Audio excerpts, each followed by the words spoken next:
jaukus Šiaurės Lietuvos miestas, garsėjantis savo istoriją ir svetingumu. Aplankyti Pakruojį verta ne tik dėl turtingo kultūrinio paveldo, bet ir dėl galimybės patirti tikrą lietuvišką dvasią. Taigi šiandien mes vykstame į Pakruojį.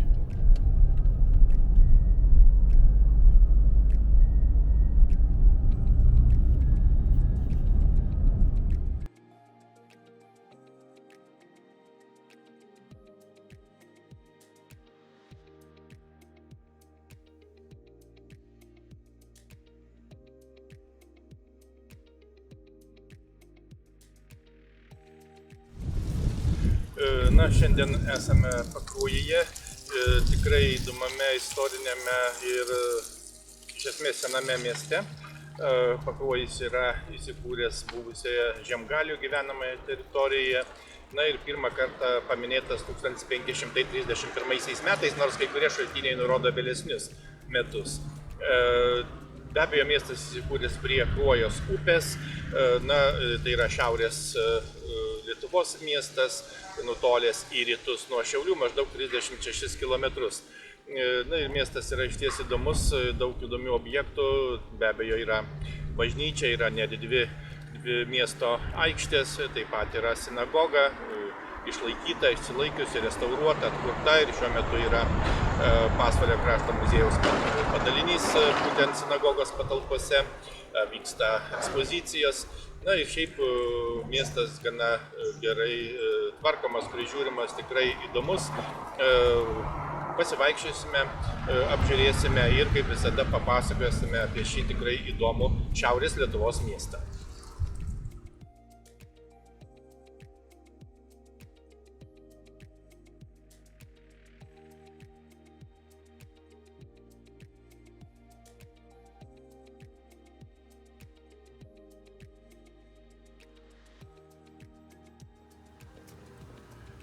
Pirmiausia, einame link bažnyčios ir ją apžiūrėsime. Tai yra Pakruojo Švento Jono Krikštytojo bažnyčia, kuri yra Pakruojos dešiniajame krante. Istoristinė, turi neoromaninės architektūros bruožų. Šaltiniai teigia, kad pirmoji bažnyčia pastatyta 1613 ar 1630 metais. Vėliau medinė bažnyčia sudegė. O dabartinė mūrinė bažnyčia pastatyta 1887. Bažnyčia, kaip minėjome, istoristinė, turi neoromaninės architektūros bruožų, kryžminio plano, dvibokštė su trisiene apside. Vidus 3 navų yra 3 neobarokiniai mediniai altoriai. O šventoriaus tvara, mūrinių stulpų ir geležinių grotelių.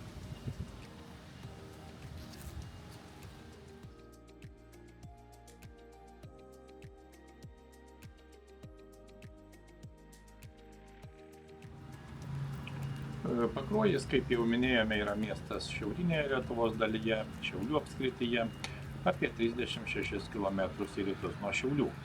Tai Pakruojo rajono savivaldybės ir seniūnijos centras. Miestas išsidėstęs abipus Kruojos upės, kurios vardas beje yra kilęs nuo latvių žodžio, reiškiančio lėtą judėjimą.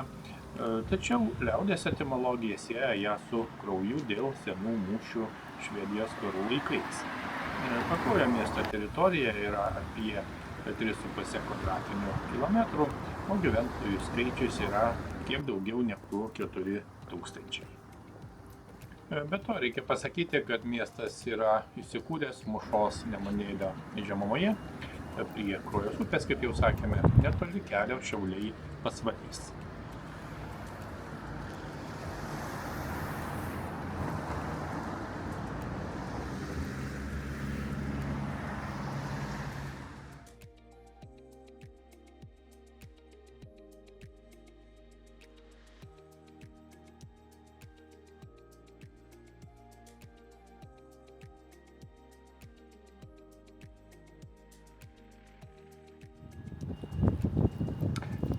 Einame apžiūrėti kito itin reikšmingo objekto, tai Pakruojo sinagoga, buvusi žydų sinagoga, esanti prie Kruojos slėnio šlaito. Tai yra seniausia iki šių dienų Lietuvoje išlikusi medinė sinagoga nuo 1992 įtraukta į kultūros paveldo registrą.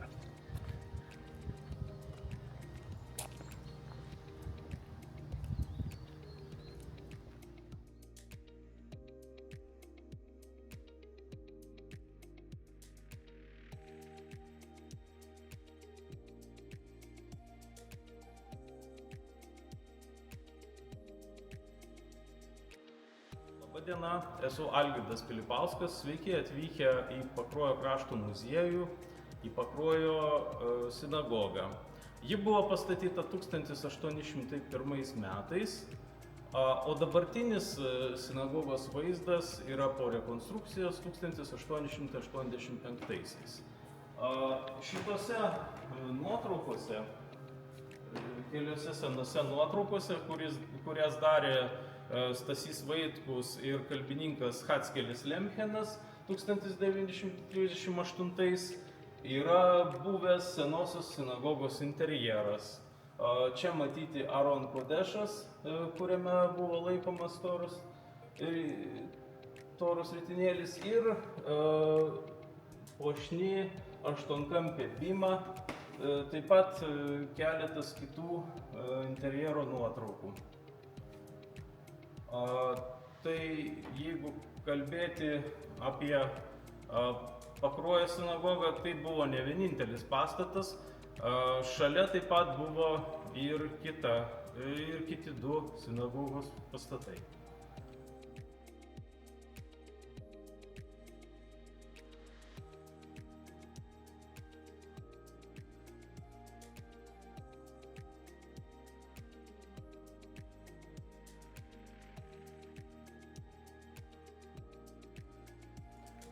– 1938 metais vykdytų tyrinėjimų metu sinagoga jau atrodė gerokai apleista, kadangi šis statinys neturėjo krosnies, jame melstasi tik vasarą. Po Antrojo pasaulinio karo sinagoga buvo paversta kino teatru, o vėliau sandėliu. 2017 metais baigta sinagogos pastato restauracija ir jos pritaikymas kultūrinėms reikmėms. Ir sinagoga tapo nauja kultūrinė erdvė, čia vyksta parodos, koncertai, susitikimai. Dėl geros akustikos patalpos tinkamos rengti aukšto lygio koncertus.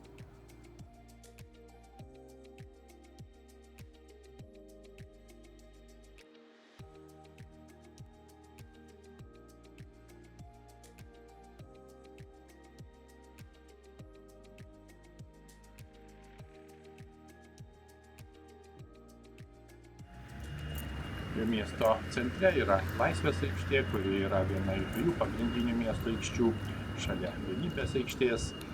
Laisvės aikštė yra istorinė vieta, kurioje vykdavo svarbios miesto gyvenimo ir visuomeninės veiklos. Aikštė dažnai buvo vadinama beje turgaus aikštė.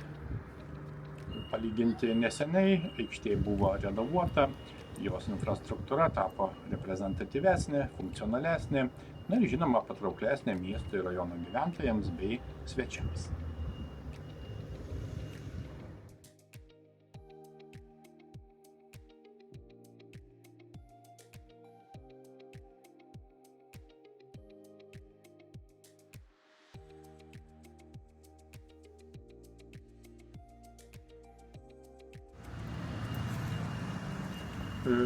Pakruojis su apylinkėmis įeina į Žiemgalių genties gyvenamos teritorijos ribas. Ilgą laiką manyta, kad miestelis įkurtas 1585 metais, kai buvo paminėtas pats miestelis ir Pakruojo dvaras. Ši data pateko į keletą enciklopedijų. Tačiau vėliau patikslinti buvo šaltiniai ir manoma, kad Pakruojis minimas šiek tiek anksčiau. Tikėtina, kad Pakruojis iš kaimo tapo miesteliu 17 amžiaus pradžioje, kai 1613 metais dvaro savininko Sinickio prašymu miestui buvo suteikta prekybos privilegija, leidusi tapti lokaliu prekybos centru. 1647 metais Pakruojyje buvo vos 34 namai, tačiau per 18 amžiaus pirmąją pusę miestelis žinoma sparčiai augo.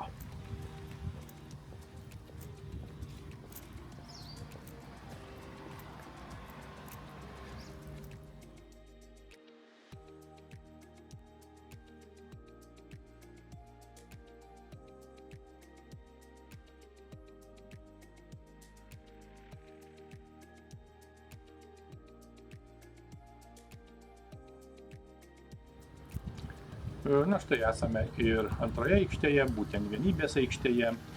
Šalia Vienybės aikštės yra svarbus miesto objektai, ji dažniausiai naudojama renginiams ir susibūrimams, sudarydama gana gražią ir patrauklę aplinką miestiečiams bei žinoma svečiams. Vienybės aikštė papildo Pakruojo urbanistinį centrą kartu su Laisvės aikšte, iš esmės formuodama miesto centrą, miesto širdį. Aikštė taip pat yra nesenai renovuota, jos centre taip pat yra įrengtas gana įspūdingas fontanas. Na, taip pat netoliese yra turgus. Reikia pasakyti, kad turgaus tradicijos siekia dar 1613 metus, kuomet Žygimantas Vaza leido miestui rengti 2 metinės mugės, kurios buvo reikšmingos miesto prekybos ir amatininkų plėtrai. Turgavietės bei mugės įtvirtino Pakruojo kaip prekybinio centro svarbą.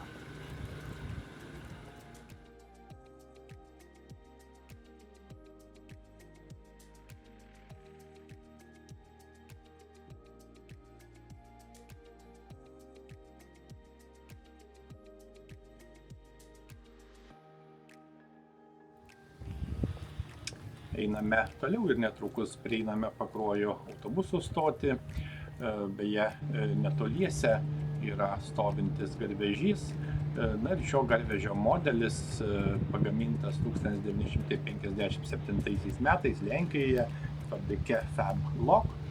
Jis anksčiau darbavosi Panevėžio cukraus fabrike iki 1970 metų. Po to garvežys buvo eksponuojamas prie Panevėžio plačiųjų geležinkelių stoties, prieš tai kurį laiką stovėjo fabriko teritorijoje. Reikia pasakyti, kad Lietuvoje siaurojo geležinkelio garvežiai, tokie kaip šis, eksploatuoti nuo XIX amžiaus vidurio iki XX amžiaus vidurio. Vėliau juos pakeitė žinoma dizeliniai ir elektriniai lokomotyvai. Šiuo metu Lietuvoje yra likę vos keli tokie garvežiai, daugiausiai jie saugomi kaip eksponatai muziejuose ir geležinkelio depuose.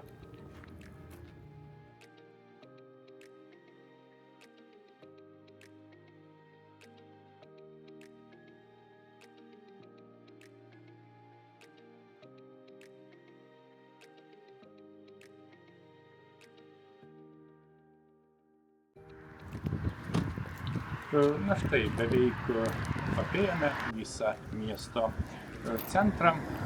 Nuo stoties grįžtame į miesto centrą. Pats laikas pietums ir žinoma trumpam poilsiui. Na ir neabejojame, kad rasime kokią puikią kavinę.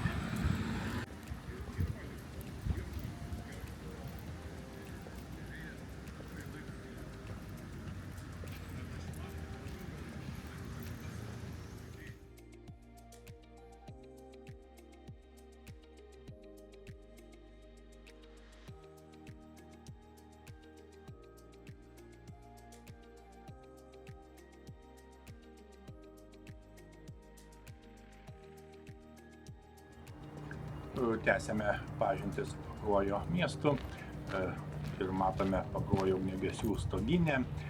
Tai yra svarbus istorinis ir kultūrinis statinys miesto centre, Laisvės aikštėje. Valstybės saugomas kultūros paveldo objektas, įtrauktas į registrą 2005 metais. Stoginė buvo pastatyta 1928-aisiais, na, o Pakruojo ugniagesių draugija jau veikia nuo 20-ojo amžiaus pradžios. Ši pastato dalis buvo skirta gaisrinės inventoriui laikyti ir budinčiajam, o kartu turėjo ir salę, kuri buvo naudojama ne tik ugniagesiams, bet ir miestiečių susibūrimams, šokiams, vaidinimams ir žinoma kitiems renginiams. Na, taip pat lipame į bokštą, nes negalime praleisti tokios puikios progos pasižvalgyti po miestą iš viršaus. Beje, užlipus būtinai reikia paskambinti varpeliu, kad tikrai yra pasiektas viršus.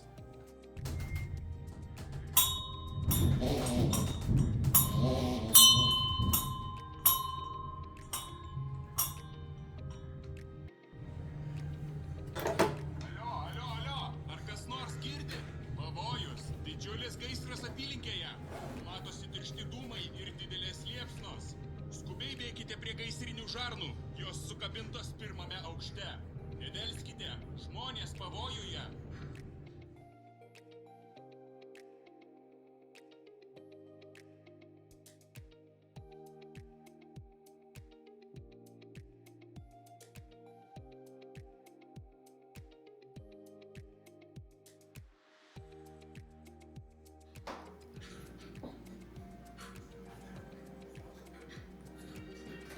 Hello friends, my name is Fat Man, and I have a lot of dreams.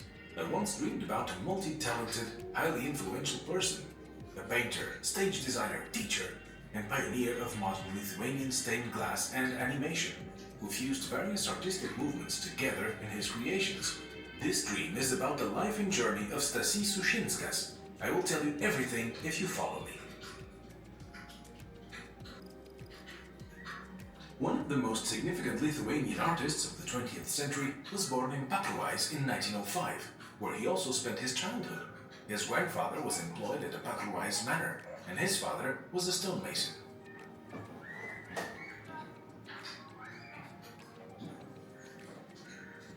From a young age, the aspiring artist was able to get acquainted with the finest pieces of art, both originals and replicas, in the renowned Von Rupp collection, stored in the Pakruojis estate.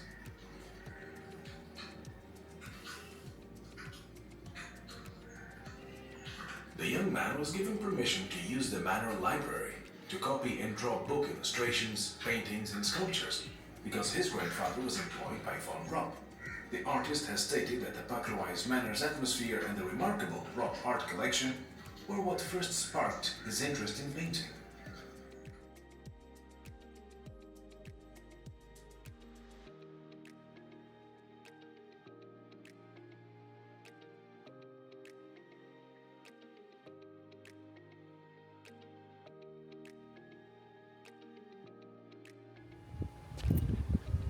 Na, einame toliau, apžiūrėsime miesto parką prie upės.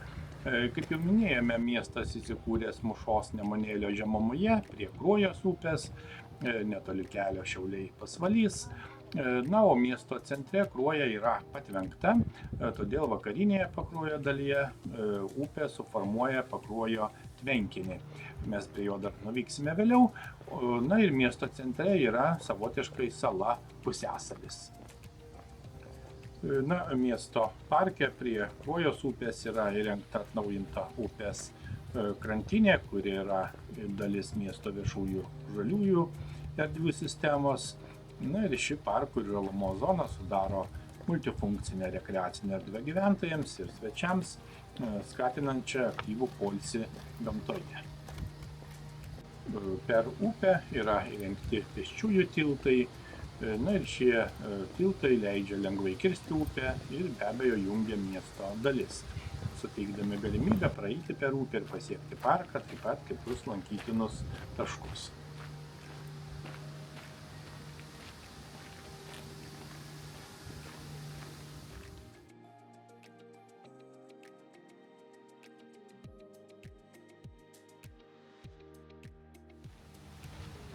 Na, parkas prie upės nėra itin jaunas. 1974-aisiais Kruojos slėnyje įkurtas 14 hektarų miesto parkas, renginių bei poilsio vieta. 1987-aisiais surengus respublikinį medžių drožėjų plenerą, parkas pasipuošė medžio skulptūromis. Na, daugumą jų šiek tiek senstelėjusi matome ir dabar. Pastaraisiais metais skulptūros restauruojamos ir statomos naujos. Kaip jau sakėme, skirtingose Kruojos krantuose išsidėsčiusią senąją ir naująją miesto dalis jungia net 3 kabantieji pėsčiųjų tiltai arba lieptai ir 2 paprasti tiltai.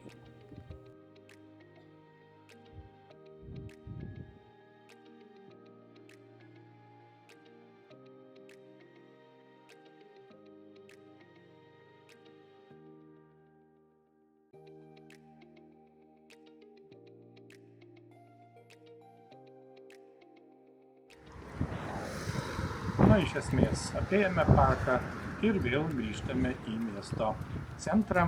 Na, čia taip pat tęsime pažintį su miestu toliau.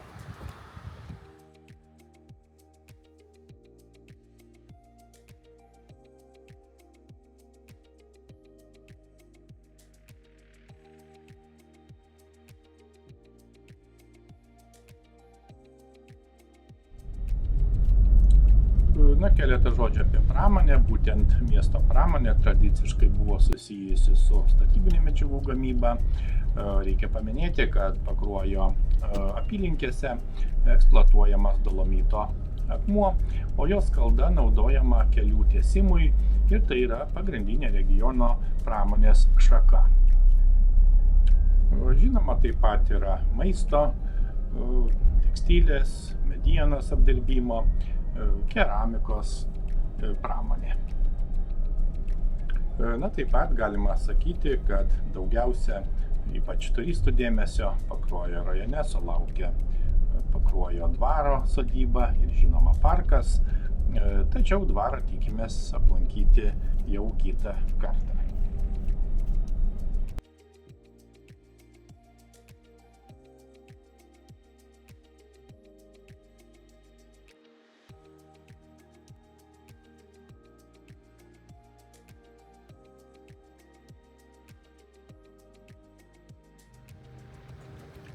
Kaip jau sakėme, mieste yra tvenkinys, sudarytas užtvenkus Kruojos upę, tai yra Mūšos intaka, maždaug 11 km nuo jos žiočių. Tvenkinio ilgis iš pietvakarių į šiaurės rytus, kiek daugiau nei 2 km, plotis iki maždaug 300 metrų, altitudė apie 60 metrų.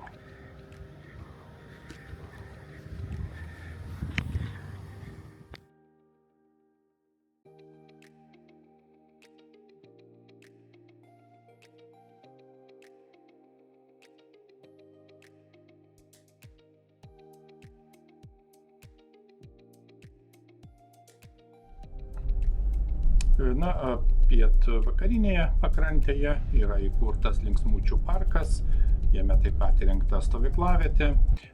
Žemiau užtvankos įkurtos senosios Pakruojo miesto kapinės.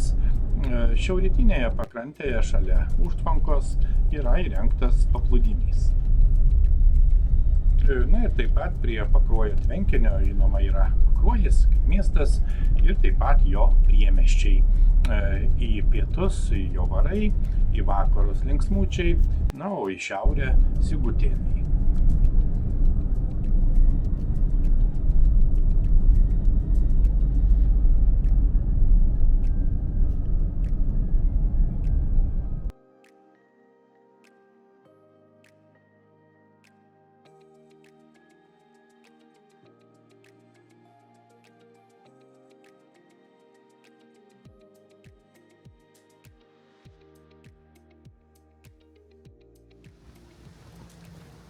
Pereiname dar vienu pėsčiųjų tiltu per upę. Ir taip pat matome ir vieną iš Pakruojo miesto mokyklų, būtent Žemynos progimnaziją. Mokykla įsteigta 1995-aisiais, tačiau jos ištakos siekia 1981 antruosius metus, kai buvo pastatyta ir atidaryta Pakruojo antroji vidurinė mokykla. Ji vėliau tapo Žemynos progimnazija.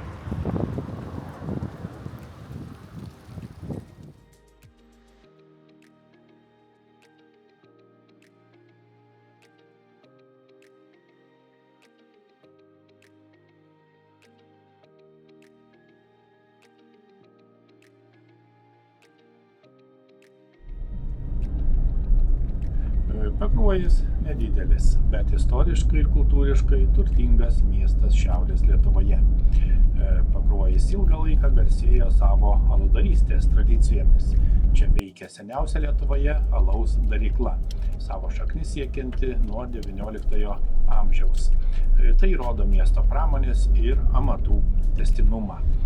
Šiandien Pakruojis išties jaukus, žalumos apsuptas miestas, išlaikė savo istorinį paveldą ir kartu aktyviai vystantis kultūrinį gyvenimą.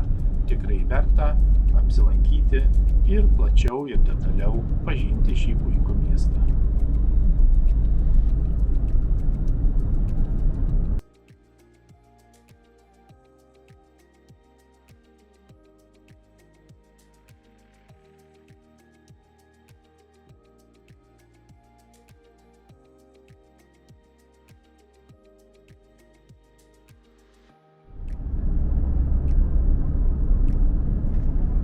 Pažinti savo šalį tai ne tik smagus nuotykis, bet ir prasminga kelionė.